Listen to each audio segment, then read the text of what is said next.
Hi, I'm Terry Carter. I live in Brattleboro, Vermont. I want to express my appreciation for the coverage of the tire dumping in the wetland along the West River Trail.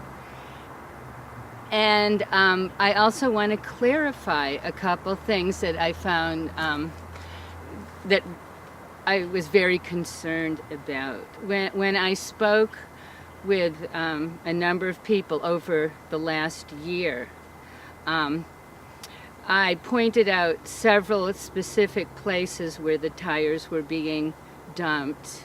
And as I understand it, at least 2 people filed a complaint to the Vermont Agency of Environmental Regulations over a year ago, which contradicts Mr. McVeigh in the Brattleboro Reformer, saying he only recently heard of one complaint.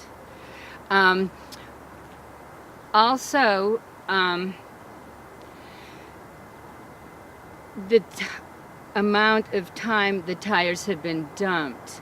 I have been walking this trail for years, and it was about 3 years ago that I noticed tires starting to emerge from the wetland. And I've been keeping track, and then a year ago I made a point of photographing and showing to one of our town fathers the dumpage. And to be honest, I was a little disappointed at how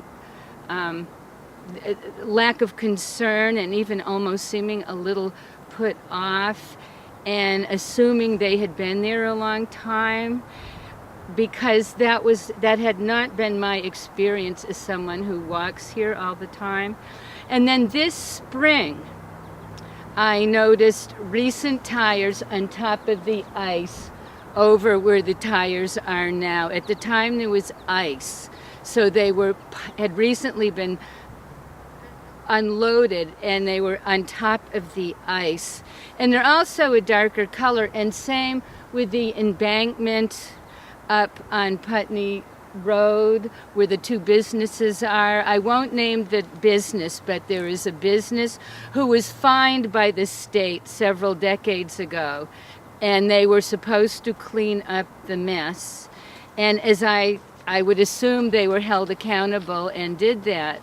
But again, I photographed that area over a year ago, and this spring there is at least half a dozen that I have very good reason to believe they're quite recent. So I am disappointed that it was misleading at how long the town and the state has known about this, but also dismissing it as something that happened a long time ago, and sort of zeroing in on the business that closed some time ago. And as I had pointed out, that was obviously something that they had left, because there's 3 areas and they only emphasize this one area that has been closed for a long time. And I just wanted clarity, and Maria will be providing a link on this video at the end of this, so if anybody that wants to come here and report it to the state, the better. I have also requested that this come before the Brattleboro Select Board on the 17th, and I encourage people to turn out. I encourage people to contact the town. You can get a link through the town, or we will also put it at the end of this video. And thank you for your interest. This is a beautiful area, and between the snapping turtles and the painted turtles and the amazing bird life and muskrats and beavers, it's worth preserving and respecting. And the state has a responsibility to enforce these regulations, and the town has a responsibility to back up their citizens. And I encourage pro-action for anybody that is concerned.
here is a classic example of old tires. As you can see, they're discolored and they're faded. And yeah, it's pretty obvious. These are indeed older tires.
These are more recent tires.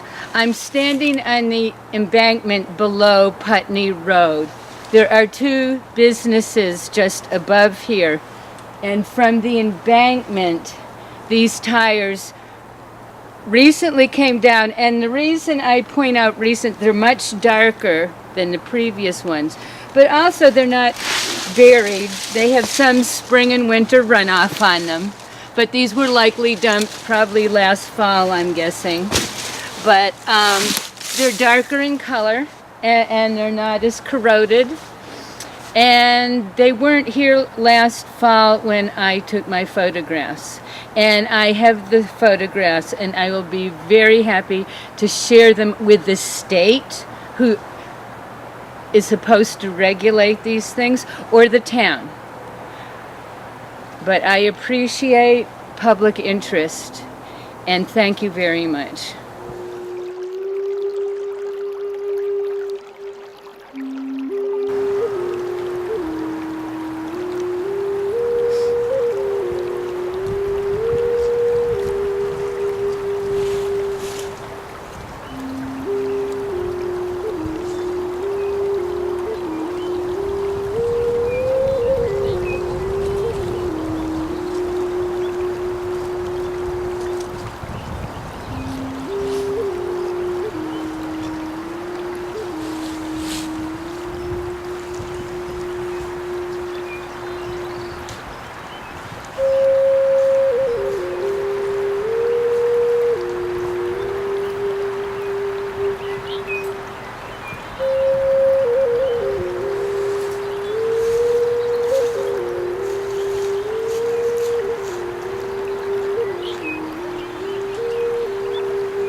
The business above here was fined by the state a couple decades ago, and we're supposed to remove all the tires. And albeit back then it went all the way down to the water, but they were fined and expected to clean up and keep it cleaned up. And the town and the state do not seem to have any recollection or records of it, because I have mentioned this on several occasions to the state and the town. And I find that pretty incredible and disturbing. But the fact is, this business had been, at one time the state actually enforced these ecology laws, and I certainly hope they will resume doing this and also clarify the communication, which was also inaccurate. Thank you. One last thing I would like to add that strays a little bit from the subject, but change happens at the grassroots. I love this community, but I am deeply disappointed that despite communication for over a year with the town and state, and also, to be honest, the reporter that covered this, that my issues were undermined with this concept that these have been here forever. And I truly hope that gender and status is not in the equation. I believe, if someone had been affiliated with a business, or at least if I had perhaps had been a male, that perhaps I may have been taken more seriously. And this is a national issue and a world issue. And it starts at home. And as far as I'm concerned, it starts in Brattleboro. I have been very clear, I've been very articulate and forthcoming. And I am disappointed and hurt. But also, I need to stand up for this, because this may sound corny, but this is not why my ancestors served and sacrificed. We deserve equality, and just because perhaps my status in gender is not the same as some people involved, and I do not own a business, or I'm not a male, I should have been taken a lot more seriously than I feel I was taken. And I just want that for the record, and I just want to share this in hopes that, like I say, positive change starts at home. I love Brattleboro. Mwah. Thank you.